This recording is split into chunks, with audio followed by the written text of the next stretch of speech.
kejadian demi kejadian, apakah benar Mas Kolik pelakunya, dan kita juga udah menjumpai Ustadz Aziz ya, tempatnya menjumpai Ustadz Aziz ya, ternyata juga kekeh gitu, kekeh tidak mau mengakui kalau dia pelakunya. Emang gak teriak-teriak, gak histeris kayak kemarin-kemarin itu, alhamdulillah. Saya mau tanya, ini awal mulanya Mbak Hindun ini sakit itu kenapa sih? Itu awal mulanya ya. Kalau saya nilai itu dampak dari perceraiannya. Jelang perceraian selama 3 bulan itu tahu-tahu stroke. Ya habis cerai sama anak saya, berarti saya juga. Oh, misalnya Ustadz Aziz yang melakukan kan dapat Ustadz sendiri ya, karena Ustadz Aziz itu kan orang yang baik juga, sering biasa terus saya kayak gitu. Kemarin juga kan lagi holwat gitu, pas gitu ya.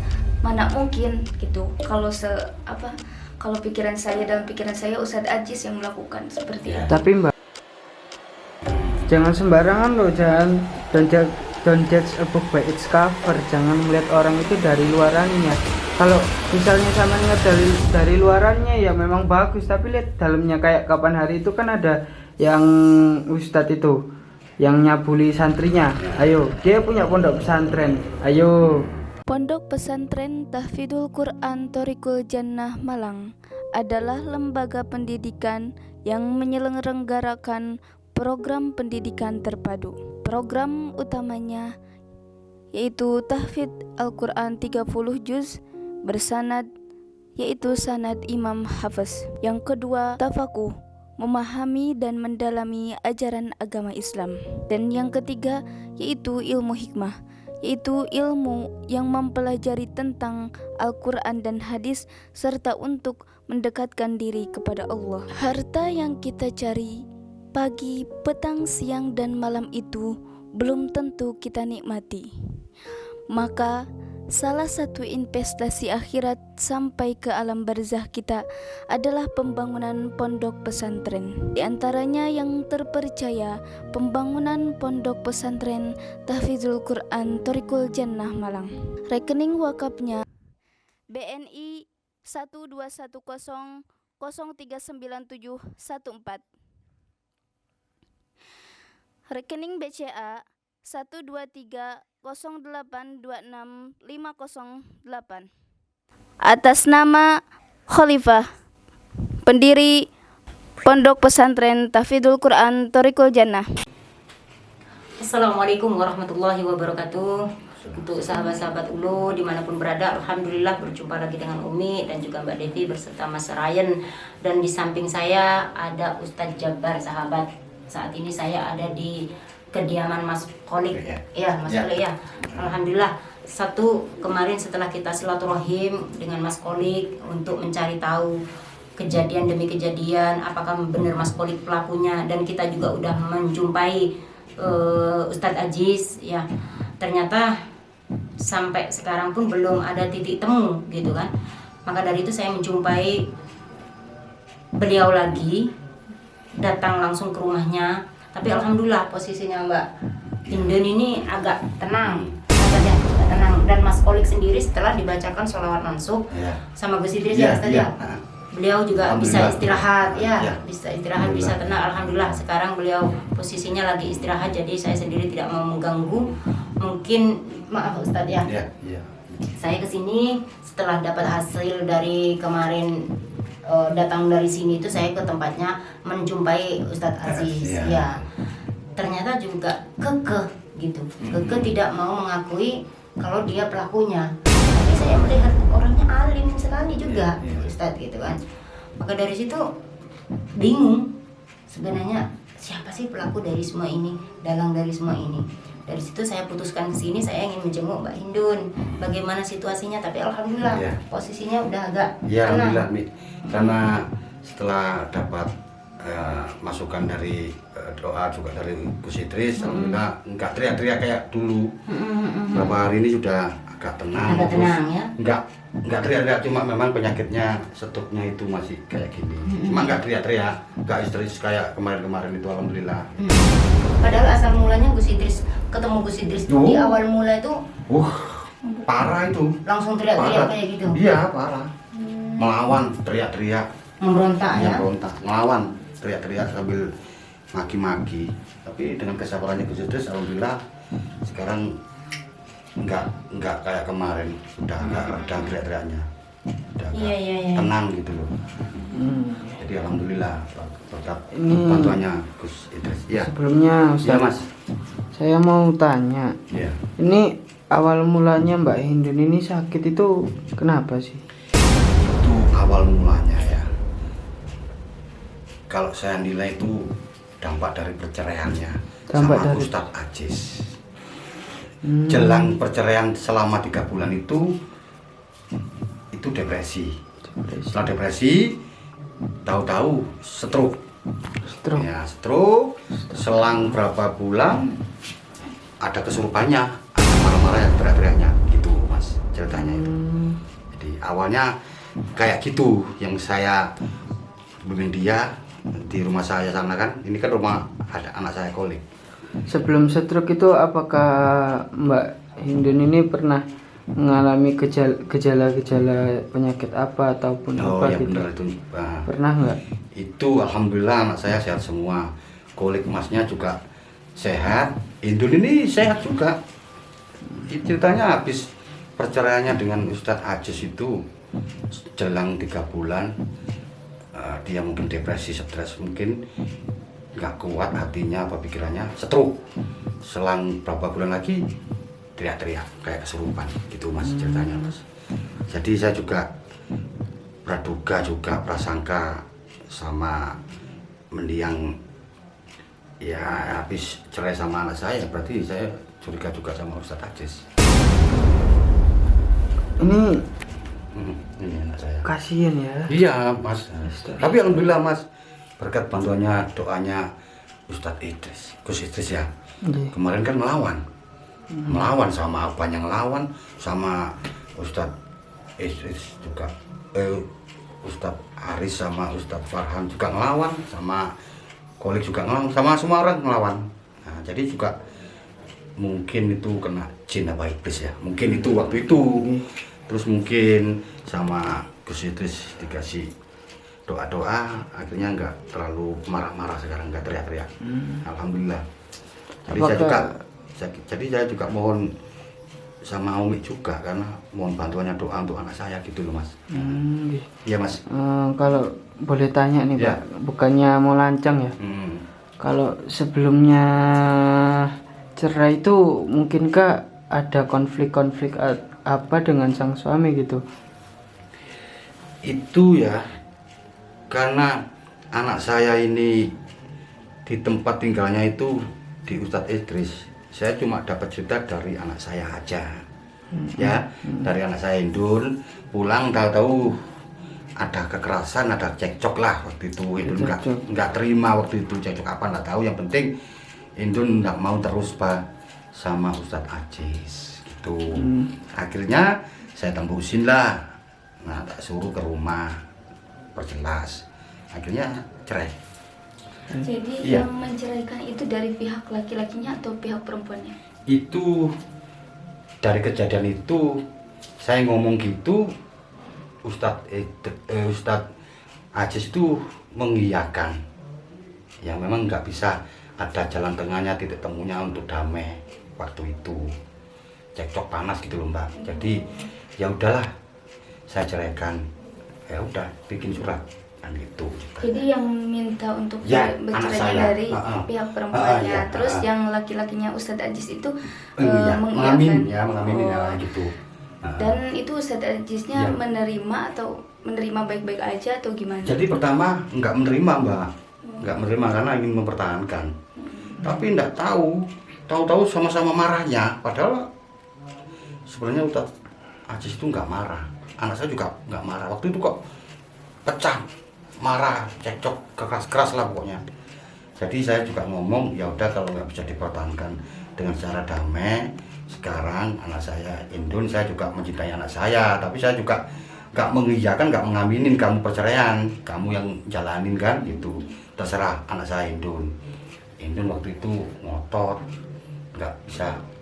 Terus saya sama Ustadz Ajis, tolong Pak, ngomong aja, saya nggak bisa terus. Ya, terus saya juga desak sama Ustadz Ajis, gimana ini anak saya, istrimu sudah angkat tangan dalam arti tidak bisa meneruskan sama kamu berkeluarga. Jadi gimana Jis? Akhirnya waktu itu ya agak cekcok juga, cekcok nggak keras lah. Akhirnya selang berapa hari lah itu Ustadz Ajis ke situ mengiyakan bikin surat cerai gitu loh Mbak ceritanya. Jadi habis cerai itu selang berapa bulan? Iya, kayak merot gitu, kayak stroke gitu. Terus berapa bulan lagi? Oh, teriak-teriak kayak kesurupan. Iya, melawan sama apanya gitu. Ya kasihan juga Mbak Indonesia sih Pak. Iya, ya, makanya saya juga mohon sama Mbak sama Mas ini, mohon bantuannya untuk sambungkan doanya tolong ke Gus Idris supaya ada titik temunya penyakitnya anak saya ini sembuh kan gitu. Gimana, Tapi Mbak? alhamdulillahnya ya sekarang Mbak Indonesia itu tenang, nggak kayak dulu. Iya, iya kan berontak. tahu ya kan dia. Heeh. Itu kan berkat habis didoain sama Gus itu sama Ustadz Aris sama Ustadz Farhan itu waktu itu bersamaan itu akhirnya agak nggak keras kayak dulu ini agak tenang gitu, diem aja sambil cuma ya kayak gitu orang stroke. Ini juga saya juga nggak bisa apa-apa kasihan, tapi saya feeling saya anak saya ini 2 jadi penyakit kemasukan ilmu hitam gitu loh Mas, gitu loh Mbak. Dengan keyakinan saya anak saya ini kena sihir yang gitu lah bahasa Islamnya, kena sihir anak saya gitu Mbak. Umur berapa sekarang ini? Ini sekitar 25 25. tahun ya. Masih muda ya? Ya. Belum punya anak kok. Belum punya Belum anak. punya cucu saya ini. Itu ya sekitar 3 tahun 5 tahun lah Pak. Itu berkeluarga ya, Indonesia sama Ustadz Ajis, tapi belum punya anak. Itu. Ya mungkin satunya menuntut anak, mungkin ya, tapi kan bukan itu yang ceritakan, tapi saya juga duga-duga aja. Tapi udah telanjur gitu loh Pak, udah nggak bahas-bahas itu. Cuma kronologinya setelah perceraian anak saya Indun sama Ajis itu kejadiannya stroke. Langsung stroke ya? Iya 3 bulan stroke. Nah kayak gitu, kenapa ini berobat kemana-mana sudah. Berarti Terus, Samen menyangkanya itu yang membuat Mbak Indun ini sakit itu berarti Ustadz Ajis ya? Iya. Itu dengan praduga saya kuatnya di Ustadz Ajis karena kejadiannya Mas selang kejadian cerai kok sakit. Jadi praduga saya, oh mungkin nih Ustadz Ajis yang bikin anak saya kayak gini kan gitu. Tapi cuma ini prasangka saya gitu loh Mas. Jadi belum tahu kan gitu loh Mas. Tapi saya sih juga ada berpikiran ke Ustadz Ajis gitu. Soalnya kok kenapa sakitnya juga pas sudah cerai gitu.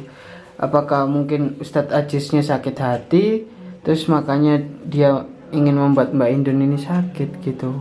Ya. Dia mempunyai dendam itu. Ya juga bisa kayak gitu, Mas. Karena kronologinya anak saya sakit ini habis kejadian cerai. Kan nyambungnya kok habis cerai kok sakit. Satu sakitnya stroke. Terus ditambah lagi sakitnya yang di luar medis, non medis lah itu teriak-teriak ngelawan kayak kesurupan gitu loh Mas.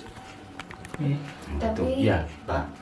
kalau semisalnya apa Ustadz Ajis yang melakukan kan Bapak Ustadz tahu sendiri ya. Karena Ustadz Ajis itu kan orangnya alim, baik juga, terus sering ya setahu saya ya kayak gitu. Kemarin juga kan lagi holwat gitu, tapas tamin gitu. Ya, mana mungkin gitu kalau kalau dalam pikiran saya Ustadz Ajis yang melakukan seperti itu. Tapi Mbak, gini loh. Mbak Indun ini sakit ya. Itu pas udah cerai sama siapa? Ustadz Ajis itu. Tapi kan Mas Ryan, mungkin aja mbaknya ini karena kepikiran terus, jadi ya jadinya kayak gitu. Akhirnya Kalau saya kepikiran kasih sih itu nggak masuk. mungkin. Soalnya yang meminta itu Mbak Indun ini Mbak. Kalau misalnya sang suami yang minta cerai ya pasti kepikiran. Nah itu benar gini Mbak ya. Mungkin Mbak ya, anak saya yang meminta cerai, ya kan? Mungkin sakit hati, mungkin ya. Tapi dengan kronologi itu bisa nyambung Mbak. Habis cerai kok sakit, terus ditambahi kayak kena sihir, teriak-teriak. Itu kan logika juga, apa bener menantu saya Ajis waktu itu kan gitu, mantan menantu saya itu. Saya juga berharap juga ketemu terus mau nanya, mengakui apa enggak kan gitu. Kalau enggak, terus siapa kan gitu. Habis ini kejadiannya setelah cerai dengan kamu loh Jis. Kenapa kok sakitnya gini? Terus beruntun teriak-teriak kayak kesurupan kan gitu loh Mas. Jadi kronologinya gitu. Ini tadi udah makan belum Mbak Indun ini? Ini sudah. Kasihan sayang. Iya. Tapi ya gimana lagi Mas? Dengan sabar lah Mas. Ini ujian saya. Fitnahnya luar biasa Mas. Anak lagi yang fitnah ya udahlah. Terima padanya terus ikhlas. Aduh, gimana ini Mbak Devi? Dibantu, ya. Gimana Pak? Ya kalau menurut saya ya saya nggak Iya. nuduh Ustadz Ajisnya, Iya, iya. justru malah gimana ya, karena ya saya tahu sendiri karena Ustadz Ajis itu ya alim, ya mungkin ya kata bapak setelah perceraian itu Mbak Hindun ini terkena apa namanya Stroke. sakit Iya, stroke Oh, dan bentar. Hmm. Jangan sembarangan loh, jangan don't judge a book by its cover. Jangan melihat orang itu dari luarannya. Kalau misalnya sama ingat dari luarannya ya memang bagus, tapi lihat dalamnya kayak kapan hari itu kan ada yang ustadz itu yang nyabuli santrinya. Ya. Ayo, dia punya pondok pesantren. Ayo. ya nggak gitu juga Mas Ryan, soalnya kan ya Mas Ryan tak sendiri gimana kan dia kemarin kita temuin sedang kholwat, otomatis dia benar-benar dekat sama Allah gitu, nggak mungkin melakukan hal seperti itu. Jadi gini Mbak, bisa juga untuk pengelabuan ya. Kholwat itu bisa. Karena bener Mas Ryan ngomong kan, casingnya itu nggak sama dengan isinya. Itu sering kan gambarannya di kehidupan memang nyata. Seorang kiai, seorang ustadz tahu-tahu ya kayak gitu ceritanya. Tapi nggak semuanya lah. Itu orang-orang yang imannya tipis lah. Tapi kronologinya ini kejadiannya kholwat, ya katanya kholwat ya. Kok enggak ke masjid, umpama kholwatnya kabar-kabar malah di hutan. Nah tuh. Ya kan kalau kholwat itu lebih baiknya di hutan Pak, soalnya kan apa namanya kita tuh lebih fokus kepada Allah, jadi hati kita tuh benar-benar fokus kepada Allah, nggak ada yang ganggu gitu. Tapi gini, Saya seperti itu. kholwat di hutan itu kan iya kalau posisi Kayak nggak pantas gitu tempatnya Iya, gitu loh. gitu Kan loh. kita sudah juga tahu kan punya masjid, disediakan gitu kan. masjid Itu itu untuk maksudnya. apa gitu loh Mbak. Ya mungkin saja tidak ingin terganggu oleh orang lain gitu kan, banyak yang lalu lalang kalau di masjid itu. Tapi kalau misalnya di hutan menyendiri minta sama Allah, ya intinya pengen fokus sama Allah gitu. Ya ini kan cuma prasangka saya juga, Mbak juga punya prasangka, Mas juga prasangka. Ini belum jelas siapa sih dalangnya sebenarnya yang membuat anak saya ini sakit stroke sama. Kalau stroke sih saya mengakuin mungkin terlalu berat bebannya pikirannya akhirnya stroke ya kan. Tapi yang saya nggak terima teriak-teriaknya itu kayak kena jin, kena setan, kena iblis itu kan. Nah itu yang saya cari sama Gus Idris dikasih wawasan juga. Memang ada jin lah, ada makhluk ya gitu loh. Kasihan yang Ya berat ini ya. bisa istirahat, bisa tidur nggak Mbak Indunnya? Ya kayak gini Mi, ya kayak gini. Kayak gini terus? Ya, itu. Tapi ya nanti kalau anu ya saya tuntun Mi, karena nggak bisa jalan kalau nggak ditepet papa ini. Tapi sepanjang kita ngobrol dari tadi bisa tenang ya. Alhamdulillah Mi, alhamdulillah. Masya Allah bisa Alhamdulillah. tenang ya. Itu berkat doanya Gus Idris Mi. Alhamdulillah banget. Mudah-mudahan Udah semua. nggak teriak-teriak lagi Iya, ya? mudah-mudahan kelar semua. Siapa sih dalangnya itu aja loh, saya mohon sama Gus Idrisnya itu aja. Mohon bantuannya, doanya Gus Idris itu supaya terkuak misteri rumah tangga saya kayak gini, rumah tangga anak saya gini, siapa sih dalangnya kan gitu. Ya kayak gitu Mas. Iya, ya. ya tetap cuma bahasanya harus tahu saya makan kemana itu tahu, tapi ya kasihan nggak tega nih. Nggak tega lah itu ceritanya itu Mas Royan sama Mbak, ceritanya awalnya ya kayak gitu kejadiannya gitu. Ya, sakit kayak gini tuh udah berapa lama ini sakitnya ini? Ini sekarang ya sekitar 4-5 bulanan. 4-5 bulan. Ya, Masih baru ya, Pak? baru. Tapi kasihan ya. Iya. 4-5 bulan lah sekarang. Insya Allah 4-5 bulan. Iya 4-5 bulan. Ya karena Mbak Indunnya itu, Ian ya, Mbak Indunnya udah agak tenang ya. Iya Mi, ya. Mungkin biar istirahat aja, kasihan Mi, ya. Kalau kelamaan duduk, Iya Mi, ya. mungkin yang penting udah nggak teriak-teriak. Ya. Nanti juga saya sampaikan sama Ya. Gus Idris. Ya Mi, mantap, makasih. Biar cepat istirahat, kasihan ya. Ya. Kita nggak usah ganggu terlalu lama juga, Ian ya. Satu yang perlu saya sampaikan, nanti kita sampaikan sama Gus Idris, Mbak Indunnya udah bisa tenang ya, nggak teriak-teriak lagi. Semoga ini terus menuju ke arah kesembuhannya. Amin. Jadi Amin, karena amin. kalau udah kayak gini, udah parah itu mau berobat kemanapun pasti bertahap. Ya. Jadi nggak bisa langsung spontan, Ya, Mi. nggak bisa langsung kecuali ada keajaiban dari Ya. Allah, Ustadz ya. Iya.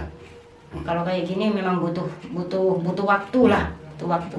Mungkin begitu saja, sahabat. Mungkin ada pesan-pesan dari Ustadz Jabar. Ya, Monggo. jadi semua ujian cobaan kita alami, kita jalanin dengan terus ikhlas apapun bentuknya. Karena di situ ada titik temu nanti kesuksesan, keindahan di situ, yang masalah bisa teratasi semua insya Allah. Itu aja ya. Assalamualaikum. Ya, mungkin itu aja sahabat ya. Saya juga akan akhiri, kasihan Mbak Hindun biar cepat istirahat ya. Capean udah. Mungkin apabila ada kekurangan dan Ya, Mi. kekurangan dari Ya. Umi ya mohon maaf Ustadz ya. Ya, Saya ya, Mi. mohon pamit, Ya, insya ya, Allah Mi. Ya. terus sambung silaturahim. Saya akan terus Insya Allah. pantau dan Ya. ikuti sampai benar-benar sembuh. Amin, Dan amin. satu bisa ketemu dalangnya juga. Amin, amin. Mungkin itu aja sahabat ya. Kita Ya. akhiri dulu. Assalamualaikum warahmatullahi wabarakatuh. Waalaikumsalam warahmatullahi wabarakatuh.